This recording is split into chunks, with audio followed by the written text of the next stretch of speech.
Let's talk about personal appearance, how we as leaders are seen by the community.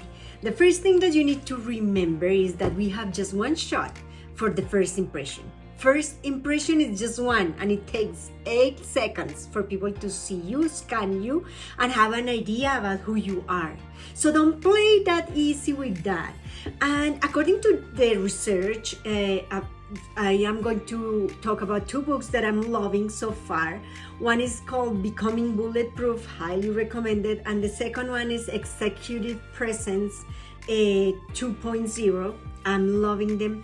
So what they mention for leadership, and I mentioned this in a video before, is gravitas, communication, and appearance. And today I want to talk a little bit about appearance, because even though it is the less important of the 3, just 30% of the research talks about it, I think it is very important for the reasons that I just mentioned. You just have 8 seconds to make your first appearance and just one shot.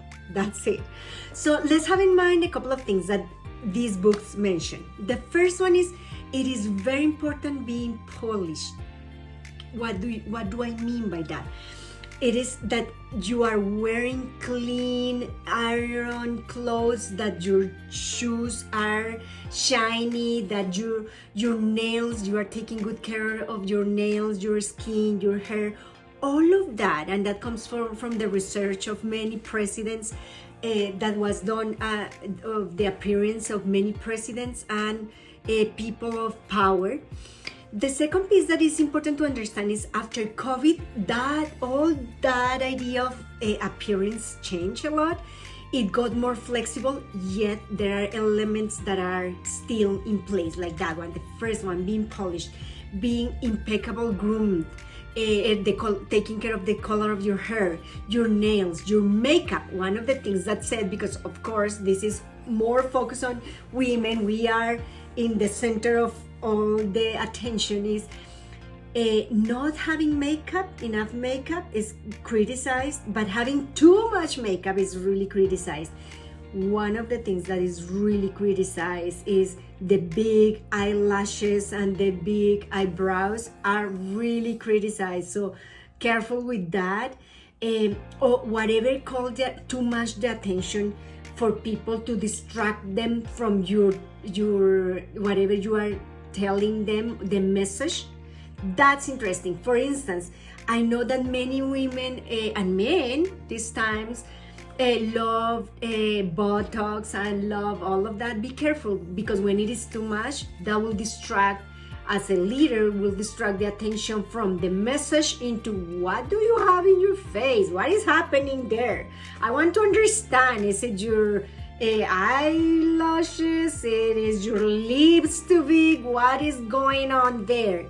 So that will take them from your leadership, from the message that you want to transmit. So have that in mind. Also, the color of your hair, whatever you decide to have on, make sure that it goes with the people, the community that you are working with, and that is not distracting from the message.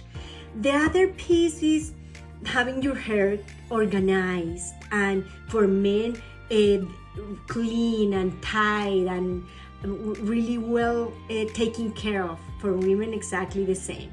The second piece, and the criticism there was for women, careful with really tight clothes. When your clothes are showing more than you should show, the message will again get confused. So one of the things that these 2 books mention about that is, then you are not going to be taken seriously as a leader. So be careful with that. Don't advertise. That's exactly what the book is saying about the clothes. Wear clothes that are your size, not one size less. And it was funny when I was reading that, because they said, like, yeah, be careful with your size. Don't wear clothes that are too tight, that call the attention of the people, or when you are showing more than you should. That's very important to have in mind. The other piece that was interesting to me, remember that after COVID we got more relaxed in terms of the way we wear our clothes.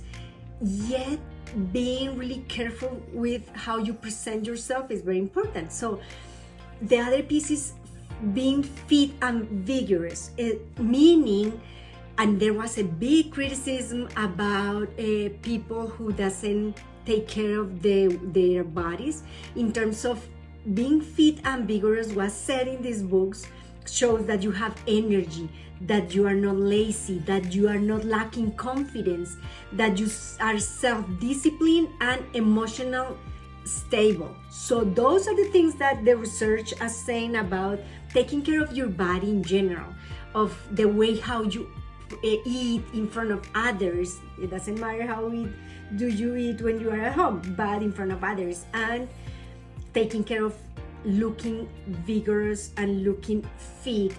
It sounds like, or at least from these two books, is really important.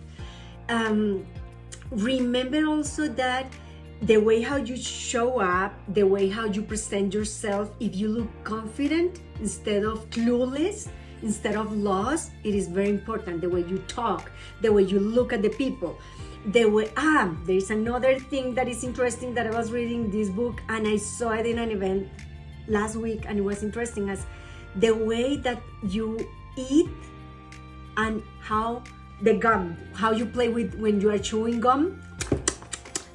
That is so criticized as a way to lose power in front of people. If you are talking to people, be careful so you are not chewing gum in front of them, because that will be really criticized. And also, the last piece that I want to share from these two books is remember your online presence. The way is not just what people see when they are in front of you. People are going to research you. People are going to go to your social media, to your LinkedIn profile, to your Facebook, Instagram, TikTok, whatever it is.